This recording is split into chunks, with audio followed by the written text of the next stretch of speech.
Good day mga Lods. So PBA trade rumors, Mikey Williams kapalit ni Cedric Berpeld ng Blackwater Busing at atin din alamin ang 200,000 per game nitong si Kevin Kiambao.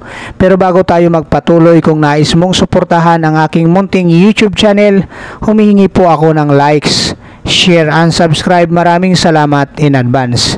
So ayon nga dito sa naging post ng Pilipinas Hoops, PBA trade rumors, Mikey Williams to Blackwater Busing, Cedric Berpeld to TNT Tropang Giga. So disclaimer lang mga Lods, ito ay PBA trade rumors pa lamang. Sa kasalukuyan, maaari nga ito mga Lods mangyari, maaari ding hindi. So ngayon nga mga Lods, itong si Mikey Williams, alam natin na isa ito sa star player ng TNT Tropang Giga, ngunit wala nga silang nagawa nang nagkaroon ng problema sa kontrata nito at hindi nga nagkasundo sila ng management ng TNT Tropang Giga, kaya umalis nga ito papuntang USA. Last nga na naglaro itong si Mikey Williams para sa TNT Tropang Giga ay noong April 2023 pa nga mga Lods, kalaban ang Barangay Ginebra San Miguel para sa PBA Governors Cup Finals, kung saan napagwagian nito ng TNT Tropang Giga. So balikan muna natin itong si Mikey Williams nga mga Lods. Sa kasalukuyan, siya ay 33 years old at may height na 6'2" at 2020 PBA first round 4th overall pick nga itong si Mikey Williams.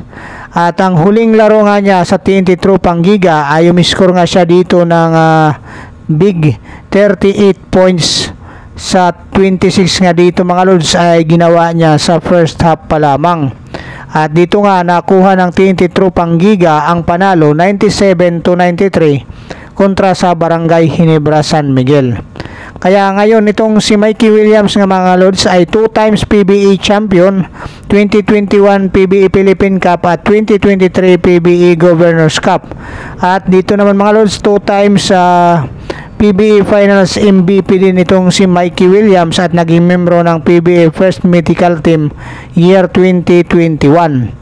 Kaya ngayon mga Lods, ano sa tingin nyo, kung halimbawa matutuloy itong trade rumors na to, sino ang panalo dito? At sana nga lang mga Lods, sumipot nga itong si Mikey Williams, dahil sa SGA nga hindi nga ito sumipot, at sa Gilas Pilipinas sa invitation ni Coach Tim Con ay hindi rin ito sumipot mga Lods. Kaya antabayanan natin kung sakasakaling ang bibitawan na siya ng TNT Tropang Giga at tayo nga niyang bumalik na sa TNT Tropang Giga, kung babalik nga ito dito sa Pilipinas para sa panibagong team niya kung sakasakaling nga mga Lods. So yun ang antabayanan natin, dahil alam natin yung history nga nitong pangiiwan ni Mikey Williams sa mga kupunan niya dito sa Pilipinas.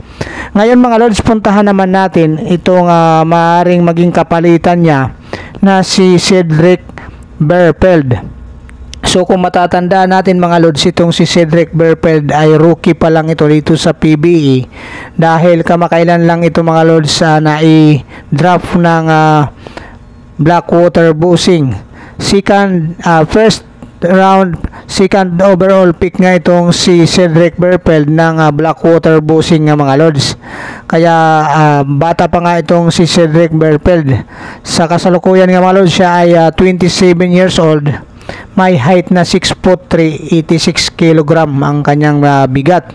At isa sa mga naging breakthrough games nitong si Cedric Berpeld nga mga Lods ay noong September 10, 2024, kung saan ay napangalanan nga siyang Player of the Week sa average na 23 points, 5 assists, 1.5 rebounds at 1 steal.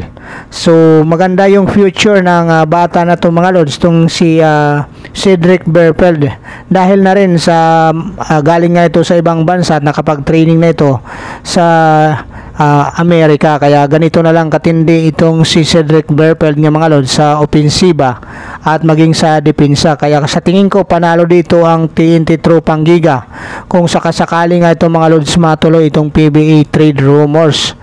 Pero mga Lods, hindi ko rin sinasabi na lugi itong Blackwater Busing dito sa palitan ng player, dahil given na nga na may maibubuga pa itong si Cedric Burpel, dahil sa ngayon nga ay rookie year niya pa lang dito sa PBA. Pero anyway, kung mapupunta naman dito sa Blackwater Busing si Mikey Williams ng mga Lods, given na nga itong talent ni Mikey Williams, so hindi na yung questionable mga Lods. Ang ating pinag-aalala lang o ating bilang fans, kung magtatagal itong si Mikey Williams sa Blackwater Busing kung sakasakali nga siyang ma-trade, dahil alam natin mga Lods, business is business para dito sa PBA, kaya maaring malipat muli itong si Mikey Williams sa ibang kupunan dito sa PBA, lalong-lalo na yung mga may-ari ng mga bigating negosyante na dito sa PBA. Yun lang worried natin, kaya medyo nagkakaroon ng imbalance nga mga Lods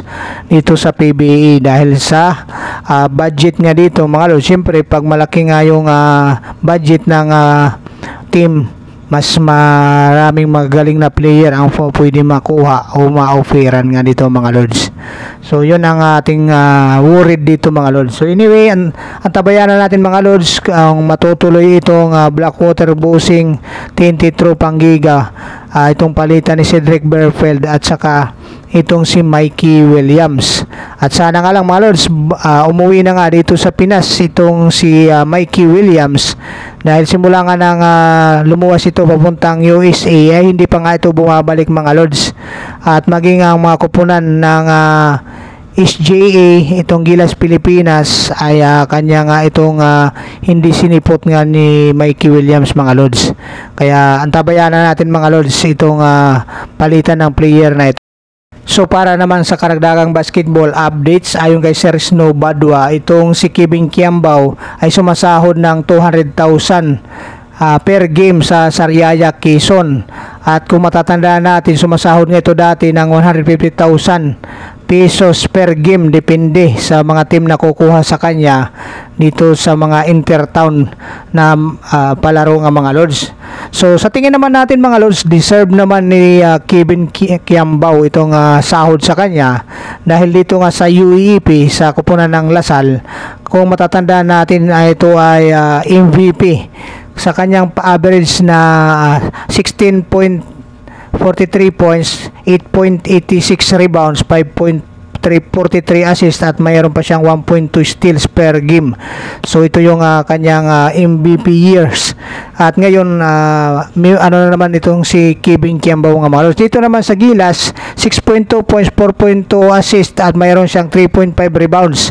Samantala dito sa Strong Group, mayroon siyang 18.7 points, 4 rebounds at saka mayroon pa siyang 3 assists.